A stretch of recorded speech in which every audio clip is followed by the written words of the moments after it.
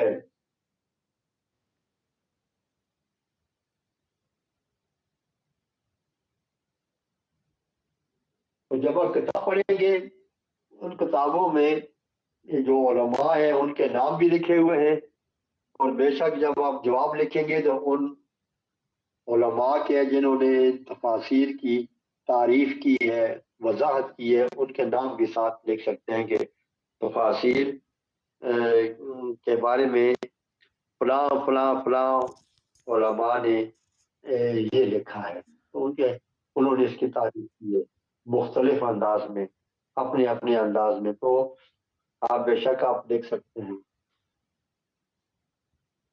اچھا جی،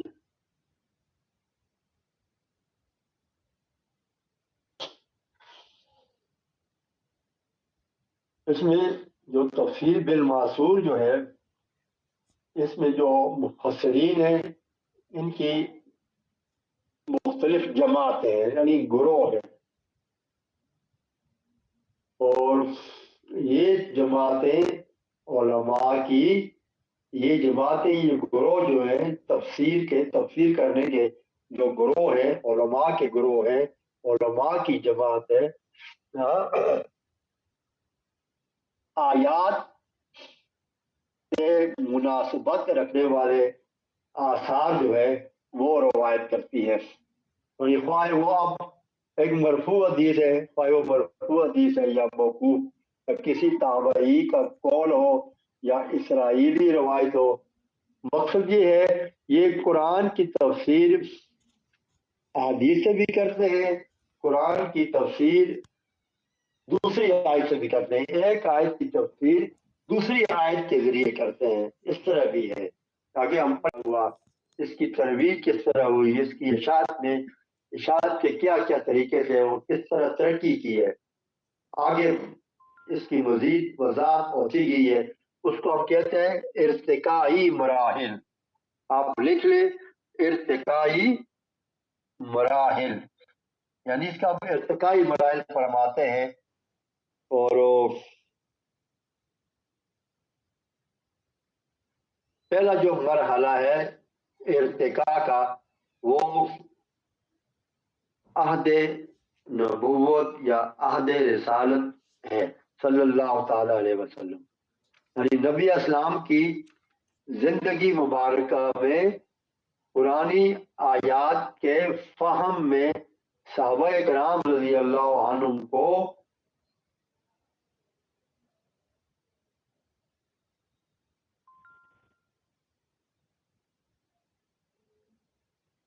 اللہ اکبر۔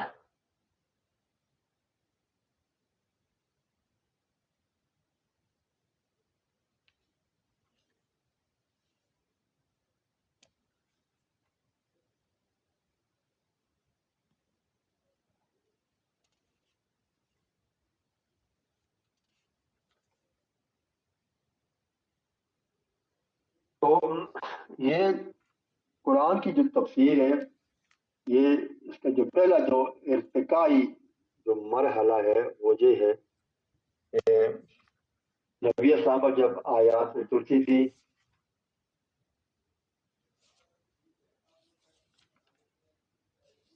وہ اس کی بلکہ کہ ایک آیت ہے، اس آیت کی تفسیر کے لیے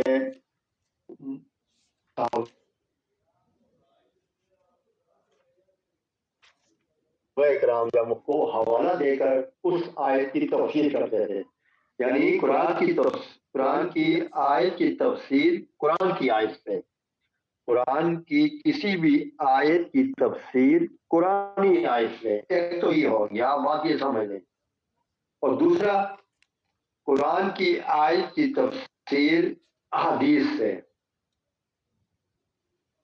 قرآن کی آیت کی تفسیر حدیث سے، پھر اس طرح اس کے اسی چیز کو کہتے ہیں نا روایت، تفسیر بالروایت، تفسیر نقل بھی ہے، یعنی نقل کی جاتا ہے، اور یہ اس پر جو دوسری تفسیر ہے تفسیر بالرائے، اس کے معنی و مطالب کچھ اور ہیں۔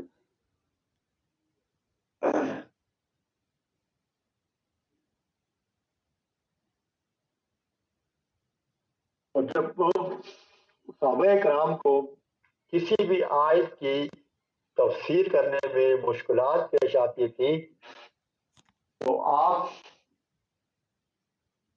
نبی علیہ السلام ان کی توضیح فرما دیا کرتے تھے صحابہ کرام کو، اگر وہ ان کو سمجھنے میں کوئی مسئلہ ہوتا تھا۔ پھر صحابہ کرام نبی اسلام کی وہ تفسیر، وہ وضاحت سن کر آپس میں ایک دوسرے کو بتا دیتے تھے کہ نبی اسلام نے اس آیات یا اس سورت کی یوں تفسیر کی ہے، یعنی نبی اسلام ہی کے ذریعے ان آیات کی تفسیر کرنا۔ اب دوسرا مرحلہ کیا ہے، دوسرا اسلوب کیا ہے، دوسرا ارتقائی مرحلہ کیا ہے، وہ ہے صحابہ کرام کا دور۔ اس کا دور صحابہ کرام کا دور آ گیا۔ پہلے آتا ہے عہد نبوت میں، نبی اسلام دنیا سے تشریف چلے گئے، صحابہ کرام رہ گئے۔ اب قرآن کی آیت کی تفسیر صحابہ کرام کے عہد میں کیسے ہوئی؟ تو جب آپ دنیا سے چلے گئے ہو تو پھر خالص صحابہ کرام کا دور شروع ہو گیا، اور اس زمانے میں صحابہ کرام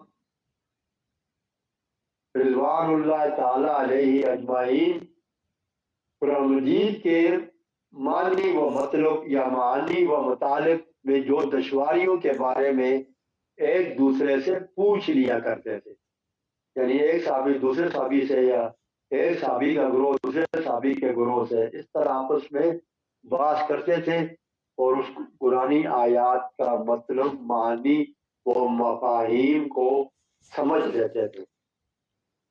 اور اسی طرح تفسیر سے متعلقہ اقوال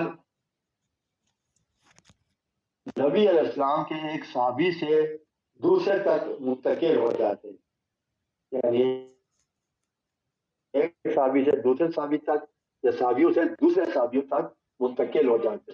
اس کا یہ مطلب یہ نہیں کہ صرف زبانی طور پر یہ تفسیری روایات ہیں ایک دوسرے تک منتقل ہوتی رہتی، نہیں، بلکہ جدید جو تحقیقات کی ہیں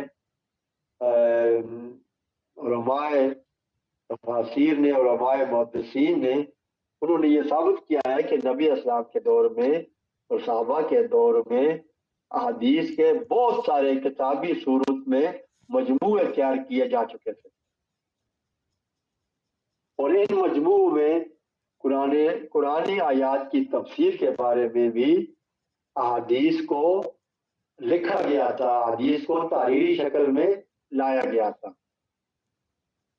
اور قرآن مجید کے جو پہلے مفسر ہیں آپ کو پتہ ہے وہ رسول اللہ صلی اللہ علیہ وسلم ہے،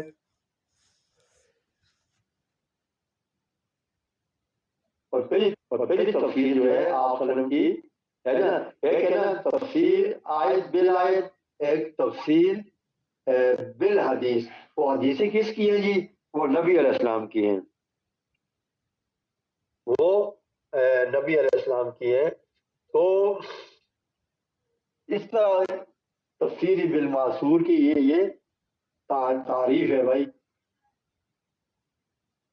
یعنی ہر قرآنی لفظ ایک باب ہے، اور احادیث رسول صلی اللہ تعالی علیہ وآلہ وسلم اس کی مختلف مباحث ہیں، اس پر بحث کرتی ہے، اس کی تشریح کرتی ہے، جیسے لفظ زکوٰۃ ہے، صدقہ ہے، حج ہے، عمرہ ہے، ہجرت ہے، اللہ کی راہ میں لڑائیاں جہاد ہے، شہادت ہے، نماز ہے، یہ چیزیں جو ہے یہ کس کی محتاج ہے؟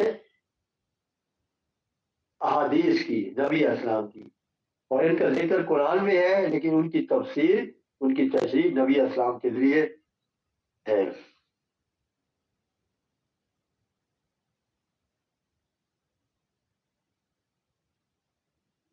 بھائی بریک دے دیں 5 6 10 منٹ کا، ٹھیک ہے؟ تب تک شاید ان کو تھوڑا بہت آپ گائیڈ بھی کریں، لیکن سادے الفاظ میں کریں نا۔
تو کلاس کس وقت ختم ہوگی؟ کلاس کس وقت ختم ہوگی مریم؟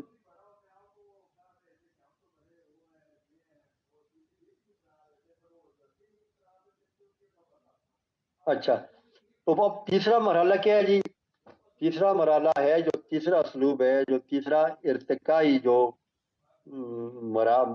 مرحلہ ہے یا طریقہ ہے، وہ کیا ہے؟ ایک نبی اسلام کا دور، دوسرا صحابہ کرام کا دور، تیسرا تابعین کا دور۔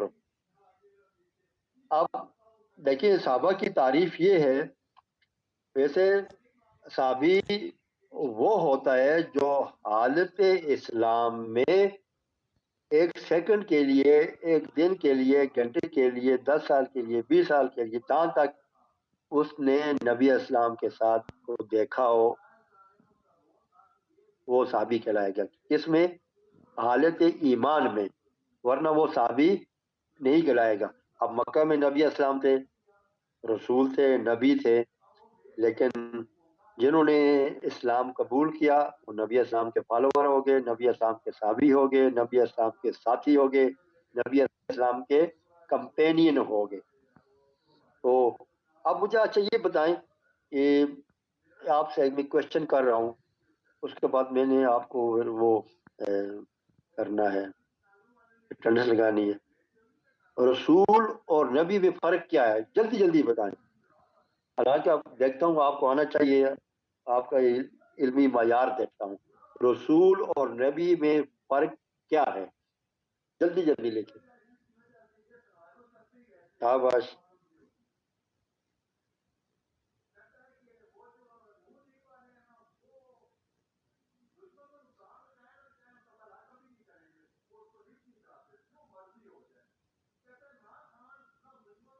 شاباش۔ رسول اور نبی میں فرق کیا ہے؟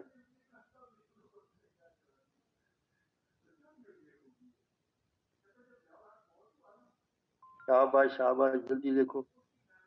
سب ٹھیک لکھ رہے ہیں، غلطی کوئی بات نہیں یار، ہم ایک دوسرے سے سیکھتے ہیں، اس میں کوئی شرم کی بات نہیں ہے۔ شاباش شاباش۔ اب دیکھتے ہیں حاضر کون ہے، اس سے آپ کی حاضری بھی لگ جاتی ہے کہ کون حاضر ہے اور کون ڈنڈی مار گیا ہے۔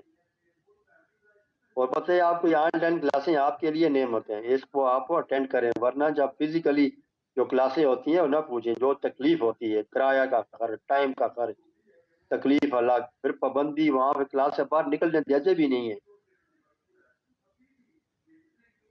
جس کو نہیں آتا وہ لکھ لیں نو سر، جس کو نہ آئے اس کو لکھ، وہ آگے لکھ، تاکہ یہ سب کی حاضری ہو جائے۔ جس کو آتا ہے وہ لکھیں، جس کو نہیں آتا وہ لکھیں نو سر یا نہیں آتا۔ پریزنٹ نہیں ہے بلکہ لیکن نہیں آتا نا. پریزنٹ کا مطلب آپ ابھی آئی ہو پھر سائمہ, پریزنٹ تو یہ مطلب ہو گیا.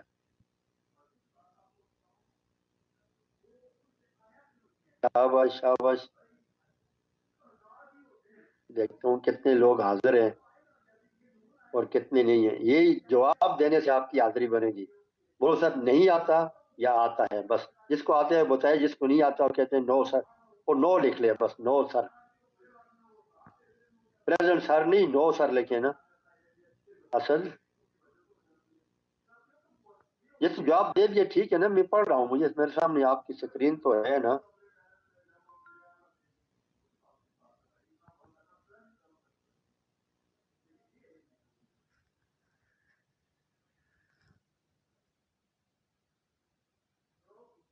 جی سر, بس سر اینڈ ہونے.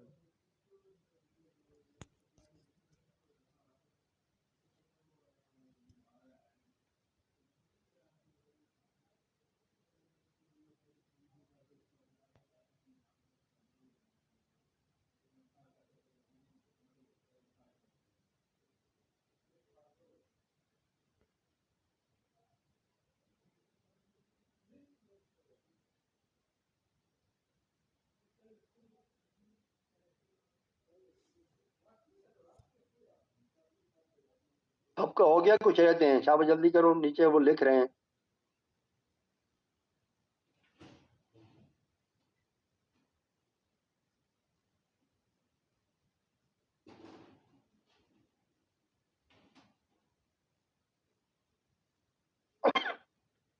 اور یہ بھی بتائیں کہ رسولوں کی تعداد کتنی ہے.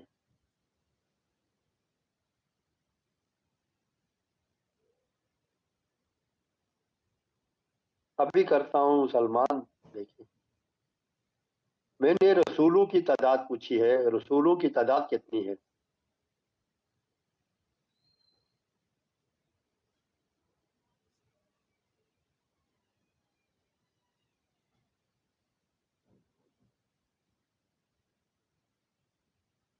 شاباش شاباش شاباش, ویری گڈ ویری گڈ.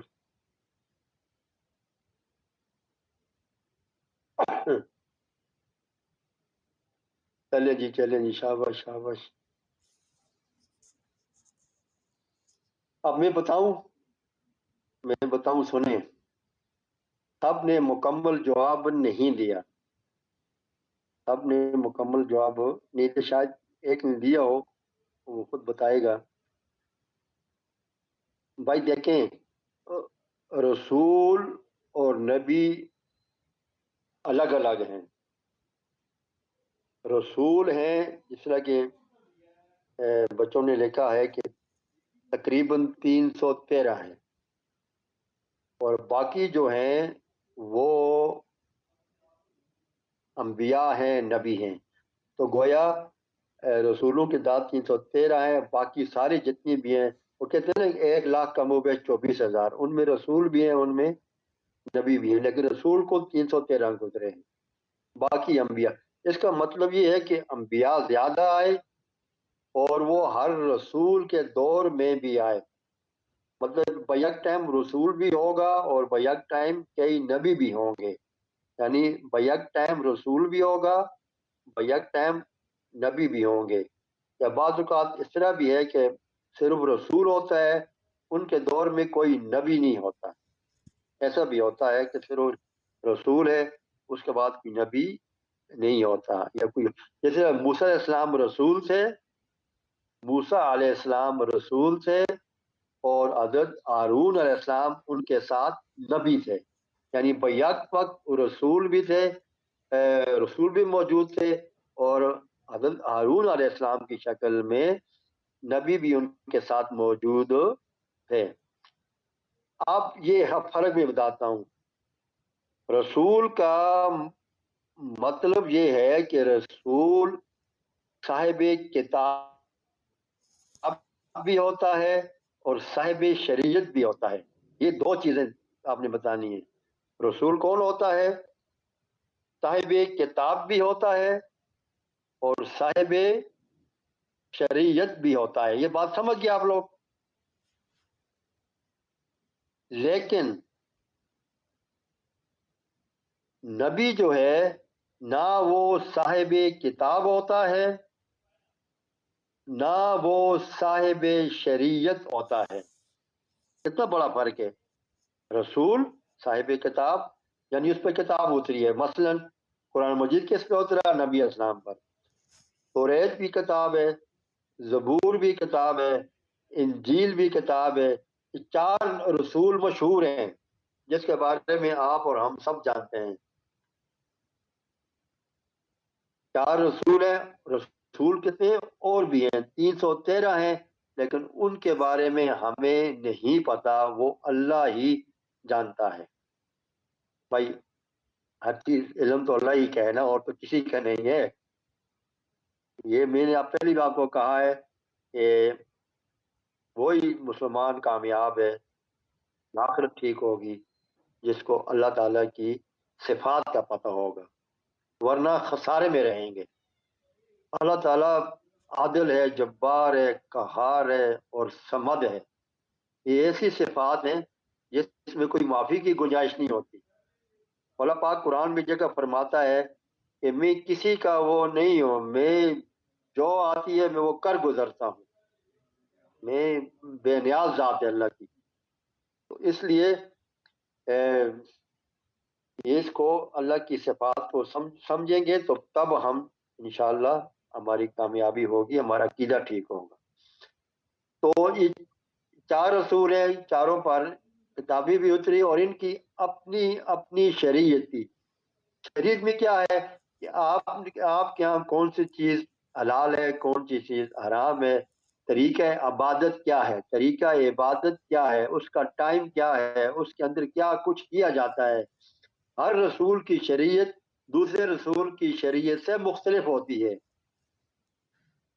ہر رسول کی شریعت دوسرے رسول کی شریعت سے مختلف ہوتی ہے. بعض کسی رسول کی شریعت میں جو چیز حلال ہوتی ہے اور دوسرے رسول کی شریعت میں وہ چیز حرام ہوتی ہے. تو یہ ایک لمبی بات ہے. اچھا، نبی وہ ہوتا ہے جو صاحب کتاب بھی نہیں ہوتا، صاحب شریعت بھی نہیں ہوتا، وہ اپنے پہلے والے رسول کی کتاب کو اور شریعت کو فالو کر کے اپنی امت کی رہنمائی کرتا ہے. بس اوکے جی، اللہ حافظ.